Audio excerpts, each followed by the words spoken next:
Hello guys, welcome to current affairs funda. UIICL assistant का result announce हो चुका है। इंपॉर्टेंट गाइडलाइंस बताऊंगा आगे जो आपका एलपीटी होगा उसके लिए क्या होंगी। लेकिन आपको एक चीज़ बता दूं कि लगभग यहाँ पर 1090 लोग हैं, इनका यहाँ पर फाइनल सिलेक्शन हुआ है, जिनको इस लिस्ट में जगह दी गई है। तो अब इन सभी लोगों को आगे आपके लिए एलपीटी प्रोसेस से गुजरना होगा, और एलपीटी की क्या गाइडलाइंस होती हैं वो सारी चीज़ें मैं आपको इस पूरे वीडियो में बताने वाला हूँ। पहली चीज़ है कि आप फ्रंट पेज पर ही आप देखोगे तो यहाँ पर इन्होंने बताया है कि 6 फरवरी को जो आपका एग्जामिनेशन लिया था उसमें हमने अभी प्रोविजनली शॉर्ट लिस्टेड लोगों को सेलेक्ट किया है, जिनका हम रीजनल लैंग्वेज टेस्ट लेंगे। ठीक है, ये आपका रीजनल लैंग्वेज टेस्ट होता है। रीजनल लैंग्वेज टेस्ट में क्या होता है कि जिस रीजन के लिए आपने अप्लाई किया होगा वहाँ की जो लोकल लैंग्वेज होगी, ठीक है, उस लोकल लैंग्वेज में कुछ चीज़ें आपके लिए देखने को मिलेंगी।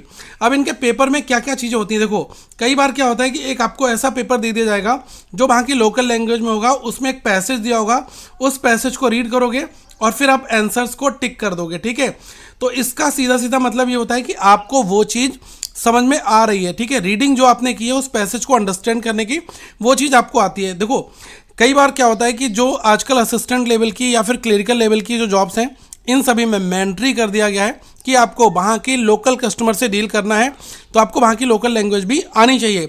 इसी वजह से ये जो रीजनल लैंग्वेज टेस्ट है ये यहाँ पर लिया जाता है।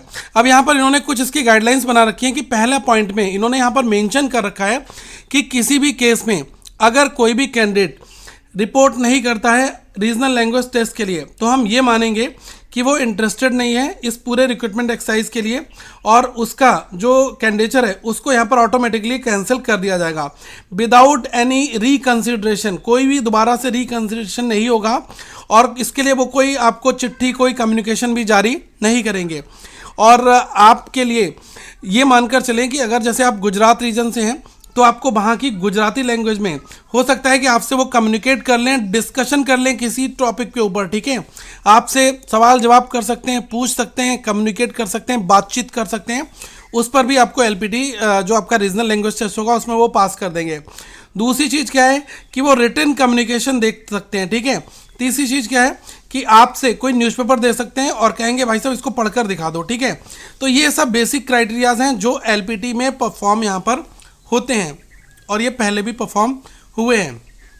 और मैंने अभी एक पेपर देखा था जो आरबीआई का था। ठीक है, तो आरबीआई असिस्टेंट के पेपर में क्या इन्होंने प्रोफार्मा रखा था वो चीज़ मैं आपको एक बार बता दे रहा हूँ। सबसे पहला क्या था कि एक उन्होंने पैसेज दिया था। ठीक है, वो पैसेज मराठी में था। मुझे आरबीआई का असिस्टेंट का एक एलपीटी का मुझे आरटीआई मिला था, उसमें मैंने वो चीज़ें देखी। तो जैसे ये मराठी में पूरा पैकेज ये पैसेज लिख रखा है। अब इस पैसेज पर क्वेश्चन है 1 2 3। ठीक है, क्वेश्चन नंबर 2 उन्होंने ये डाल रखा है, फिलिंग डाल रखी है, फिलर्स, बहुत ही आसान। तो फिलर्स आपको फिल करने हैं, तो वो भी आपको रीड करके अंडरस्टैंड करना है, तभी आप फिलिंग वहाँ पर कर पाएंगे।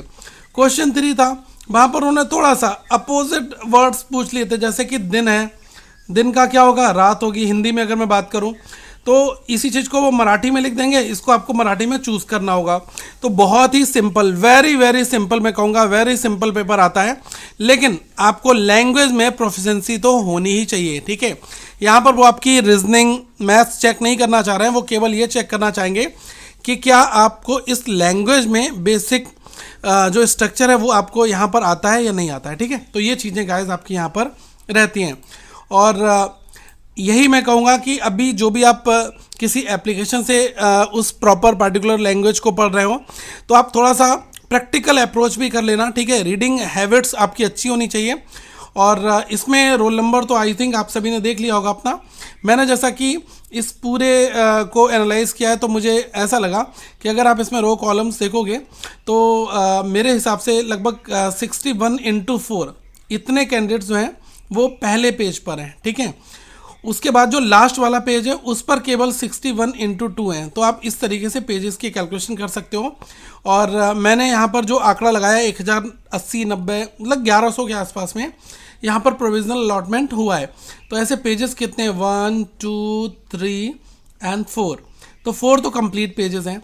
तो अगर आप देखोगे तो इसकी कैलकुलेशन कुछ मेरे हिसाब से जो निकली है वो ऐसी है, 61/4 पेजेस।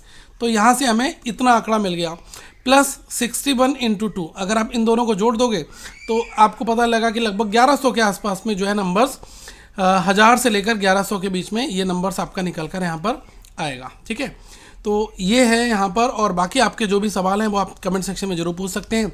और आगे जिन लोगों का फर्दर कोई और एग्ज़ाम है तो उनके लिए मैं कहूँगा कि आप करंट अफेयर्स फंडा से अपनी अच्छी प्रिपरेशन कर सकते हैं। यहाँ पर आपको करंट अफेयर्स, NIACL, AO और असिस्टेंट के लिए टेस्ट सीरीज़ और भी बहुत सारे एग्जामिनेशंस के लिए काफ़ी कुछ मिल जाएगा। रीजनिंग है, यहाँ पर क्वांट है, DI है, तो आप अपनी अच्छी तैयारी करें, अपना फाइनल सिलेक्शन लें। Thank you so much guys, have a good day to all of you once again.